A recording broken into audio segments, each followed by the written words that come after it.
नमस्कार दोस्तों, स्वागत है आप सभी लोगों का एक बार फिर से तैयारी कर लो चैनल के टॉपिक द्विवेदी युग में, जिसे जागरण सुधार काल कहा जाता है। दोस्तों हम इस वीडियो में द्विवेदी युग का कंप्लीट सारांश, कंप्लीट जो कंटेंट है वो देखने वाले हैं, तो पूरी वीडियो के साथ बने रहिएगा। और दोस्तों अगर आप जूनियर हाई स्कूल टीचर 2021 की जो अभी भर्ती आई है उसकी तैयारी कर रहे हैं, या फिर कोई भी शिक्षक भर्ती परीक्षा की तैयारी कर रहे हैं जैसे कि UGC NEET, JRF, TGT, PGT, JIC, तो आपके लिए यह वीडियो और ये प्लेलिस्ट बहुत ही महत्वपूर्ण है। हमारे चैनल पर दो प्लेलिस्ट दी हुई हैं इन सब्जेक्ट से रिलेटेड, जिसे टीजीटी पीजीटी 2021 और जूनियर हाई स्कूल 2021 के नाम से है। वहां जाकर आप कंप्लीट सिलेबस अपना कर सकते हैं, टीजीटी पीजीटी का हो, यूजीसी नेट का हो, जेआरएफ का हो, या फिर जूनियर हाई स्कूल का हो। तो दोस्तों चैनल को सब्सक्राइब करना बिल्कुल भी ना भूलें, चैनल को सब्सक्राइब कर लें और चैनल के प्लेलिस्ट में जाकर वो वीडियोस देखें। हिंदी साहित्य के आधुनिक काल का जो द्वितीय चरण है उसे द्विवेदी युग या जागरण सुधार काल कहा जाता है। तो इस लाइन पर एक प्रश्न ये बनता है कि जागरण सुधार काल निम्नलिखित में से किस युग को कहा जाता है, तो वहां पे ऑप्शंस दे देगा। तो सही उत्तर होगा द्विवेदी युग। हिंदी साहित्य का आधुनिक काल का जो दूसरा चरण है द्विवेदी युग। द्विवेदी युग का नामकरण आचार्य महावीर प्रसाद द्विवेदी जी के नाम पर किया गया था, यह भी प्रश्न पूछा गया है। इसका कालक्रम कब से कब तक है? 1903 से लेकर के 1918 ईस्वी तक इसका क्या था? काल था। 19वीं शती के अंत तक भारतीयकालीन समस्या पूर्ति व नीरस तुकबंदियों से लोग विमुख होने लगे तथा लंबे समय से काव्य की भाषा रही ब्रज का आकर्षण भी अब लुप्त होने लगा और उसका स्थान खड़ी बोली हिंदी ने ले लिया। आचार्य रामचंद्र शुक्ल इस काल को हिंदी काव्य की नई धारा कहते हैं। हिंदी काव्य की नई धारा द्विवेदी युग को किसने कहा था? आचार्य रामचंद्र शुक्ल ने। नई धारा से अभिप्राय रीतिकालीन श्रृंगारिक प्रवृत्तियों, अभिव्यंजना, रूढ़ियों एवं संस्कृत काव्य शास्त्र के अनुकरण पर आधारित रीतिबद्ध शास्त्रीय रचना को छोड़कर नई अभिव्यक्ति और नई अभिव्यंजना शैली के ग्रहण से है। हिंदी साहित्य में सरस्वती पत्रिका का प्रकाशन व आचार्य महावीर प्रसाद द्विवेदी जी का उसका संपादक बनना एक महत्वपूर्ण घटना है। सरस्वती पत्रिका का प्रकाशन 1900 ईस्वी में प्रारंभ हुआ तथा 1903 ईस्वी में महावीर प्रसाद द्विवेदी इसके संपादक बने।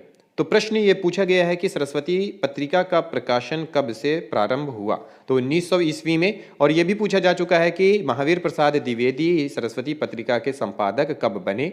1903 ईस्वी में। द्विवेदी जी ने इस पत्रिका के द्वारा भाषा व साहित्य दोनों का परिष्कार किया। इसके माध्यम से ज्ञान का प्रचार हुआ, नए लेखक व कवि प्रकाश में आए, भाषा संस्कार, समाज सुधार, देश प्रेम, चरित्र निर्माण की भावनाएं भी इसमें विकसित हुई।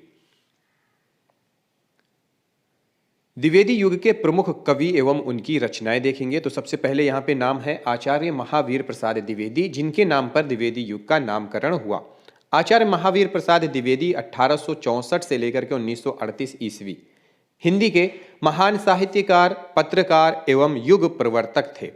इनके हिंदी साहित्य की अविस्मरणीय सेवा और अपने युग की साहित्यिक और सांस्कृतिक चेतना को दिशा और दृष्टि प्रदान की है।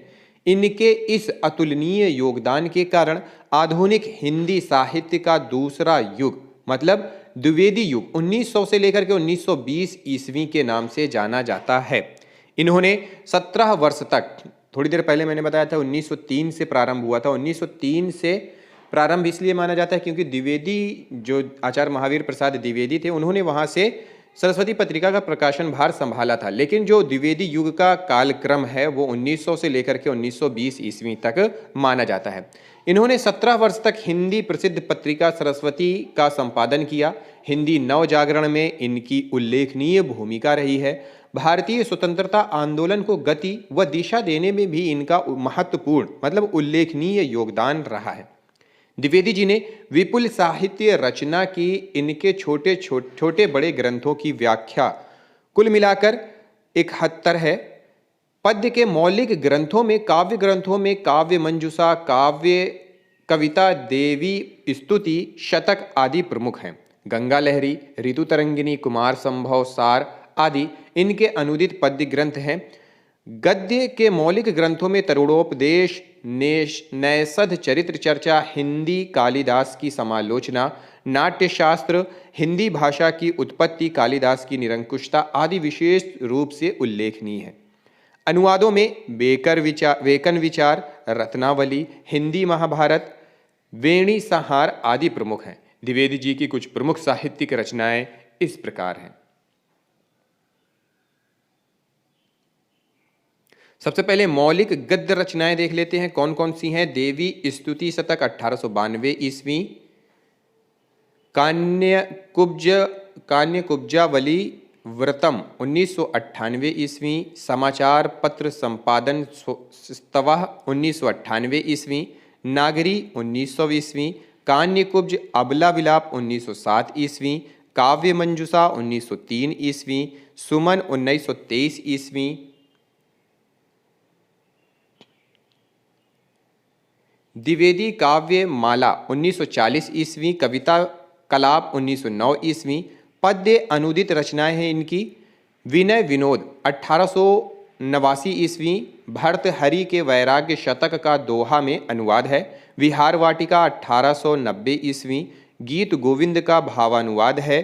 स्नेह माला 1890 ईस्वी, भर्तहरि के श्रृंगार शतक का दोहों में अनुवाद है। श्री महिम्न स्तोत्र 1891 ईस्वी, संस्कृत के महिम्न स्तोत्र का संस्कृत वृत्तों में अनुवाद है। ऋतु तरंगिणी 1891 ईस्वी, कालिदास के ऋतु संहार का छाया अनुवाद है। सुहाग रात अप्रकाशित है इनकी। बायरन के ब्राइडल नाइट का छाया अनुवाद है। कुमार संभव सार 1902 ईस्वी, कालिदास के कुमार संभव के प्रथम 5 सर्गों का सारांश है। फिर इनकी है मौलिक गद्य रचनाएं जिसमें नैषध चरित्र चर्चा 1899, तरुणोपदेश अप्रकाशित है। हिंदी शिक्षावली तृतीय भाग की समालोचना 1901 ईस्वी, वैज्ञानिक कोश 1906 ईस्वी, नाट्यशास्त्र 1912 ईस्वी, विक्रमांक देव चरित चर्चा 1907 ईस्वी, हिंदी भाषा की उत्पत्ति 1907 ईस्वी, संपत्ति शास्त्र 1907 ईस्वी, कौटिल्य कुठार 1907 ईस्वी, कालिदास की निरंकुशता 1912 ईस्वी, वनिता विलाप 1918 ईस्वी, औद्योगिक 1920 ईस्वी,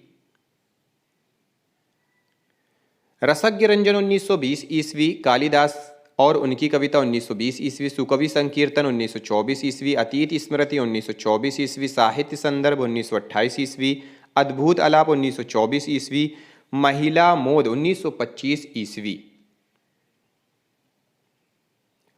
आध्यात्मिकी 1928 ईस्वी, वैचित्र चित्रण 1926 ईस्वी, साहित्यालाप 1926 ईस्वी, विज्ञ विनोद 1926, गोविंद कीर्तन 1928, विदेशी विद्वान 1928, प्राचीन चिन्ह 1929, चरित चर्या 1930,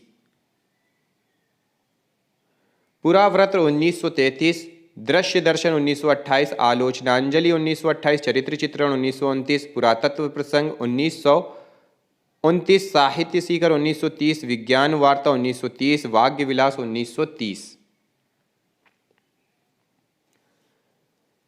संकलन 1931, विचार विमर्श 1931। गद्य अनुदित रचनाएं हैं। भामिनी विलास 1891 ईस्वी, पंडित राज जगन्नाथ के भामिनी विलास का अनुवाद है। अमृत लहरी 1896 ईस्वी, पंडित राज जगन्नाथ के यमुना स्रोत का भावानुवाद है।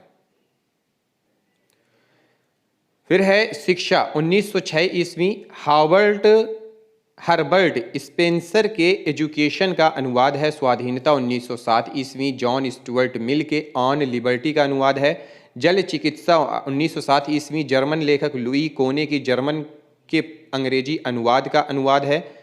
हिंदी महाभारत 1908 ईस्वी, महाभारत की कथा का हिंदी रूपांतरण है। रघुवंश 1912, कालिदास के रघुवंश महाकाव्य का भाषा अनुवाद है। वेणी संहार 1913 ईस्वी, संस्कृत कवि भट्ट नारायण के वेणी संहार नाटक का अनुवाद है। कुमार संभव 1915 ईस्वी, कालिदास के कुमार संभव का अनुवाद है।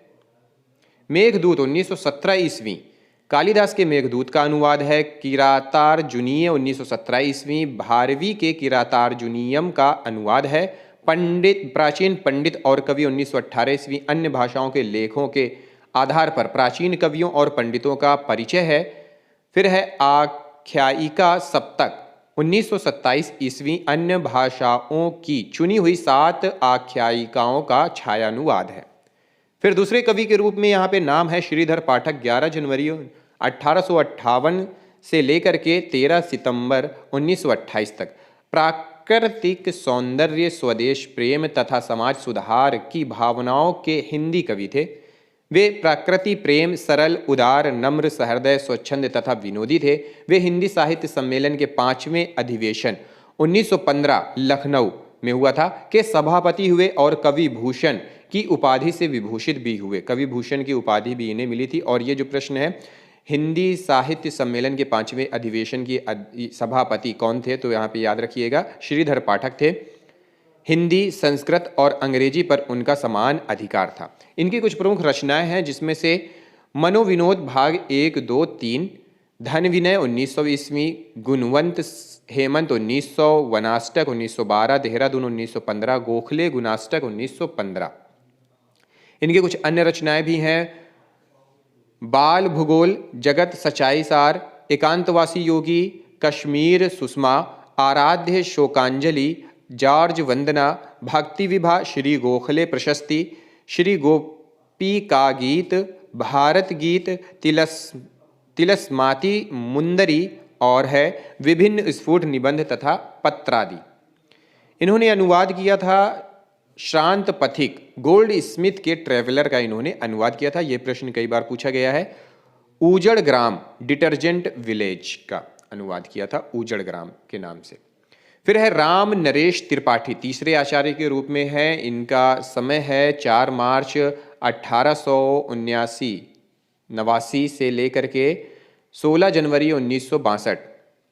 कविता, कहानी, उपन्यास, जीवनी, संस्मरण, बाल साहित्य सभी पर इन्होंने कलम चलाई है, मतलब सभी पर इन्होंने लिखा है। अपने 72 वर्ष के जीवन काल में इन्होंने लगभग 100 पुस्तकें लिखी हैं। ग्राम गीतों का संकलन करने वाले या हिंदी के प्रथम कवि हैं, जिसे कविता कौमुदी के नाम से जाना जाता है। तो याद रखिएगा, कविता कौमुदी के नाम से किसे जाना जाता है?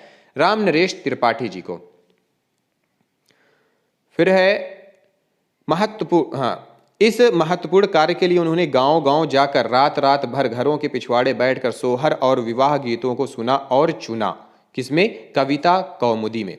इनकी जो प्रमुख रचनाएं हैं वो कौन कौन सी हैं देख लेते हैं। यहाँ पे है मिलन 1918 13 दिनों में रचा था इन्होंने। पथिक 1920 21 दिनों में रचा है। मानसी 1927 स्वप्न को 15 दिनों में रचा। इसके लिए इन्हें हिंदुस्तान अकादमी पुरस्कार भी मिला था। स्वप्न 1929। पंडित राम नरेश त्रिपाठी जी की अन्य जो प्रमुख कृतियां हैं वो देख लेते हैं। मुक्तक कृतियां हैं इनकी मारवाड़ी मनोरंजन, आर्य संगीत शतक, कविता विनोद, क्या होम रूल लोगे, मानसी, काव्य, मिलन, पथिक, स्वप्न।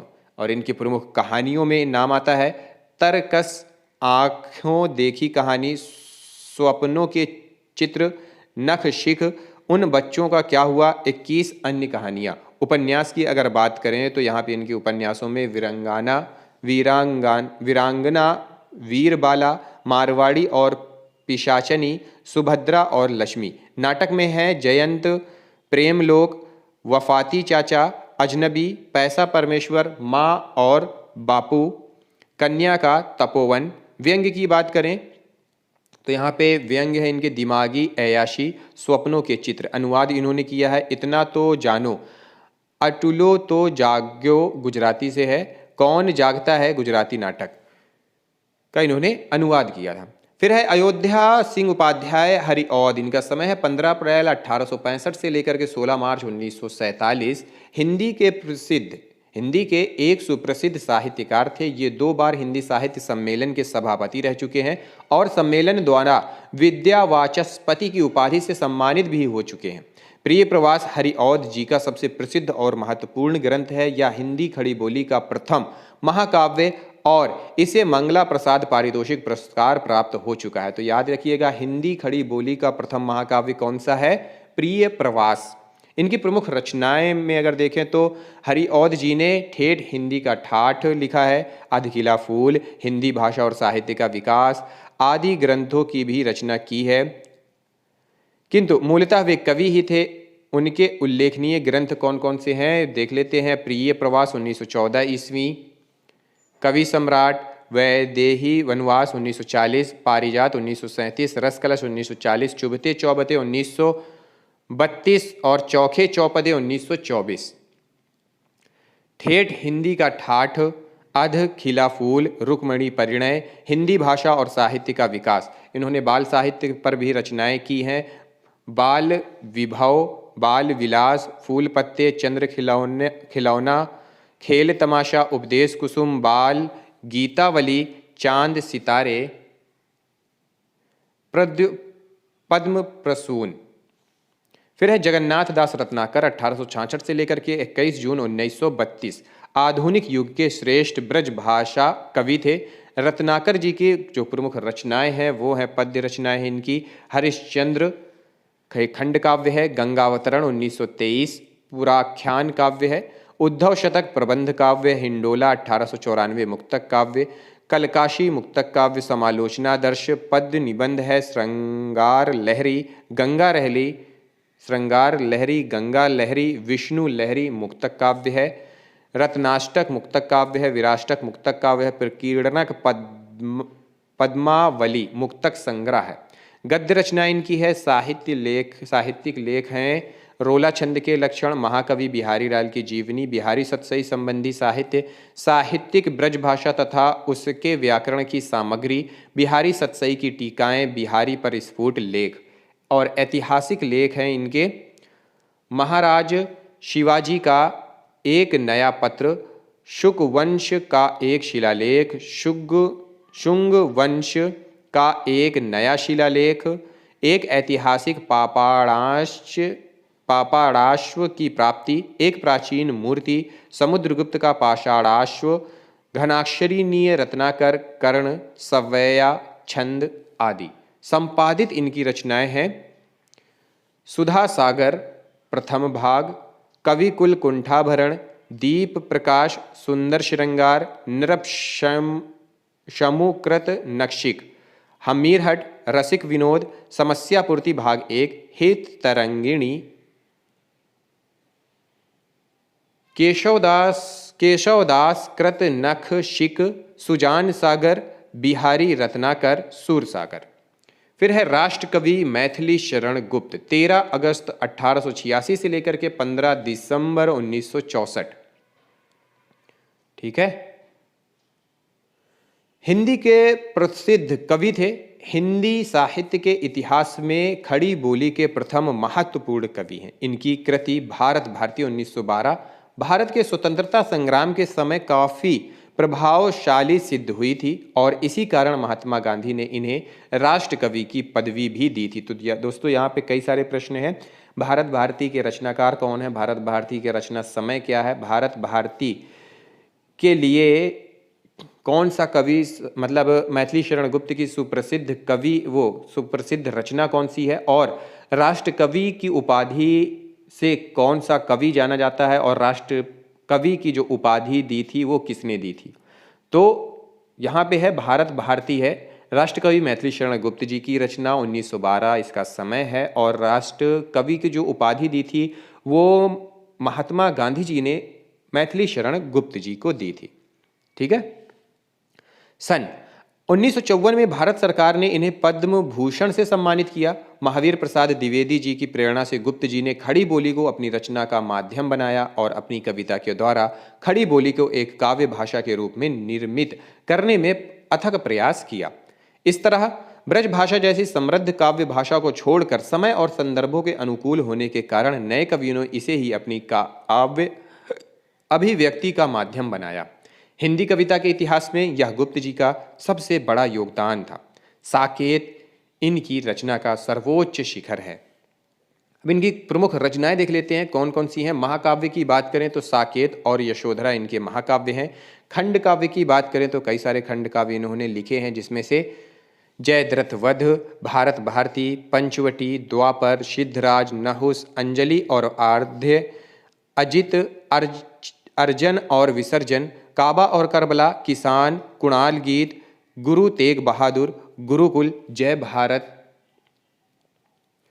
युद्ध झंकार पृथ्वीपुत्र, युद्ध झंकार पृथ्वीपुत्र, वक संहार शकुंतला, विश्ववेदना राजा प्रजा, विष्णुप्रिया उर्मिला, लीला प्रदक्षिणा, दिवोदास, भूमि भाग। और इनके प्रमुख नाटक हैं रंग में भंग, राजा प्रजा, वन वैभव, विकट भट्ट, विरहणी, वैतालिक, शक्ति, सैरंध्री, स्वदेश संगीत, हिडिंबा, हिंदू, चंद्रहास, मैथिली शरण गुप्त ग्रंथावली।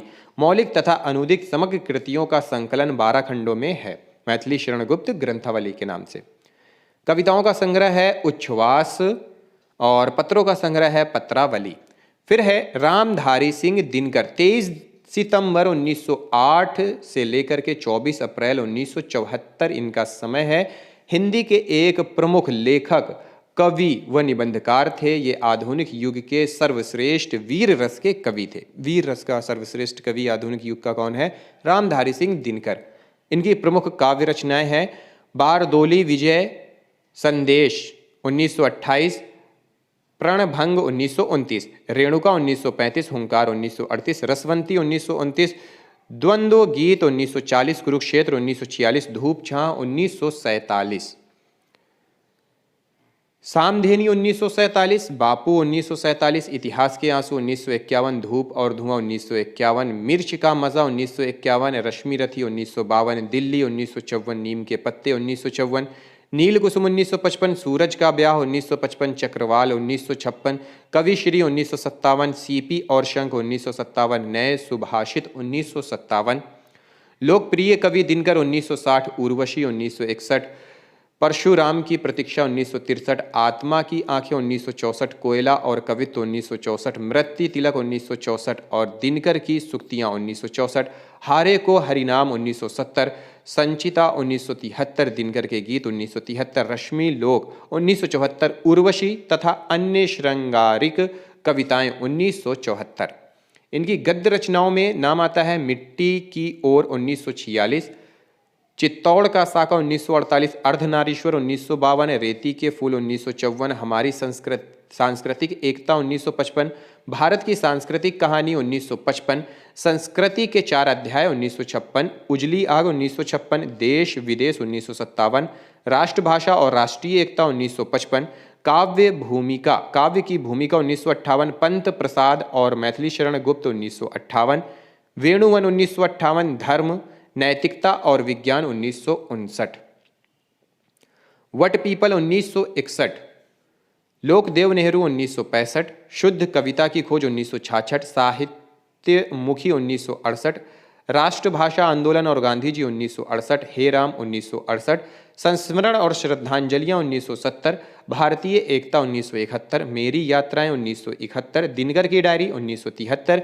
चेतना की शिला 1973, विवाह की मुसीबतें 1973, आधुनिक बोध 1973। फिर है यहाँ पे सुभद्रा कुमारी चौहान, कवियत्री सुभद्रा कुमारी चौहान 16 अगस्त 1904 से लेकर के 15 फरवरी 1948 हिंदी की सुप्रसिद्ध कवियत्री और लेखिका थी। इनके 2 कविता संग्रह तथा 3 कथा संग्रह प्रकाशित हुए, पर उनकी प्रसिद्धि झांसी की रानी कविता के कारण हुई है। ये राष्ट्रीय चेतना की एक अजग कवियत्री रही हैं, किंतु इन्होंने स्वाधीनता संग्राम में अनेक बार जेल यातनाएं सहने के पश्चात अपनी अनुभूतियों को कहानी में भी व्यक्त किया है। वातावरण चित्रण प्रधान शैली की, भाषा सरल तथा काव्यात्मक है, इस कारण इनकी रचना सादगी सहृदयग्राही है। इनकी प्रमुख कृतियां हैं, कहानी संग्रह की बात करें तो बिखरे मोती 1932, उन्मादी 1934, सीधे साधे चित्र 1947। कविता संग्रह की बात करें तो मुकुल, चित्रधारा। और अगर जीवनी की बात करें, मिला तेज से तेज, ये इनकी जीवनी है। और अगर बात करें द्विवेदी युग के अन्य महत्वपूर्ण कवियों की तो यहाँ पे नाम आता है राय देवी प्रसाद पूर्ण, रामचरित्र उपाध्याय, गया प्रसाद शुक्ल, सनेही, माखनलाल चतुर्वेदी, सियाराम शरण गुप्त, बाल कृष्ण शर्मा नवीन, जगन्नाथ दास रत्नाकर, मिलिंद सोहन लाल द्विवेदी, श्याम नारायण पांडे, मुकुटधर पांडे, सत्यनारायण कविरत्न आदि। द्विवेदी युगीन काव्य की जो प्रमुख प्रवृत्तियां हैं, अक्सर परीक्षाओं में 1-2 प्रश्न से भी पूछ लेता है, तो वो देख लेते हैं। राष्ट्रीयता की भावना थी, भारतीय हिंदू युग की अपेक्षा द्विवेदी युग में देश प्रेम, अतीत गौरव, स्वदेशाभिमान की तीव्र अभिव्यक्ति मिलती है। वहीं अगर बात करें सामाजिक समस्याओं का चित्रण भी इसमें होता था, तो द्विवेदी युग की रचनाकारों की रचनाओं में जाति पाति, वर्ण भेद की निंदा, छुआछूत का विरोध, धार्मिक सामाजिक रूढ़ियों व अंधविश्वासों की आलोचना आपको देखने को मिलती है। इतिवृत्तात्मकता प्रबंध रचना की प्रवृत्ति है। खंड काव्य एवं महाकाव्य अधिक लिखे गए हैं। मुक्तक रचना इसमें कम हुई है। तो यहाँ पे अनुदित रचनाएं भी कुछ हुई हैं और काव्य में खड़ी बोली का भी प्रयोग हुआ है। अनुदित रचनाएं जो हुई हैं वो संस्कृत की, बंगला एवं अंग्रेजी की जो रचनाएं थी उनका अनुवाद किया गया है और काव्य भाषा में ब्रज भाषा की जगह खड़ी बोली का प्रयोग हुआ है। तो यहाँ पे सीधी सीधी बात है कि इसमें मतलब क्या हुआ था कि सामाजिक समस्याओं, देश प्रेम की रचनाएं होती थी, सामाजिक समस्याओं पर आधारित रचनाएं होती थी। इतिवृत्तात्मकता मतलब खंड काव्य, महाकाव्य बहुत ज़्यादा लिखे गए थे। प्रबंध रचना इसमें ज़्यादा हुई थी। अनुदित रचनाएं भी की गई थी और काव्य भाषा में ये था कि पहले ब्रज भाषा यूज़ होती थी, लेकिन इसमें द्विवेदी युग में ज़्यादातर जो रचनाएं हैं वो खड़ी बोली में होने लगी थी, ताकि लोगों के मन मतलब जो करंट समय था उसमें खड़ी बोली का ही प्रचलन था। गांधी जी ने भी कहा था कि और भी जो मतलब लोग चाल की जो भाषा थी वो भी खड़ी बोली हो गई थी, तो लोग उसी में ज़्यादातर रचनाएं करने लगते थे। तो दोस्तों अगर यह वीडियो पसंद आई हो, ये थी हमारी द्विवेदी युग पर आधारित, तो इस वीडियो को लाइक करें, शेयर करें और अगर पिछली वीडियोस नहीं देखी है तो चैनल के प्लेलिस्ट में जाकर उन वीडियोस को भी देखें। मिलते हैं अगले वीडियो में अगले टॉपिक के साथ। इस वीडियो को देखने के लिए बहुत बहुत धन्यवाद।